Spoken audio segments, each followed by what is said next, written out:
নিপা, এই কি হয়েছে কি হয়েছে? এই ওর কি হয়েছে? ম্যাম তো মাথা ঘুরে অজ্ঞান হয়ে গেছে। দাঁড়াও, আমি পানি নিয়ে আসতেছি।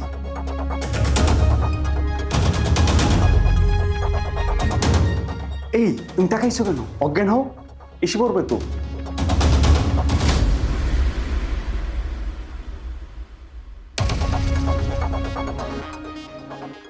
নিপা, কি হয়েছে? না মানে প্রচন্ড গরম তো, আর বাসার এসিটাও নষ্ট হয়ে গেছে, তাই অজ্ঞান হয়ে পড়ে গেছিলাম। আর বাই দ্য ওয়ে, এই ছেলেটাকে? ও ও তো আমাদের বাসার এসিটা নষ্ট হয়ে গেল না, সেটা ঠিক করতে ও আসছে। ও আচ্ছা। ঠিক আছে স্যার, আপনারা কথা বলেন, আমি আসি। আচ্ছা ঠিক আছে। এই শোনো, তুমি তোমার বিলটা নিবে না?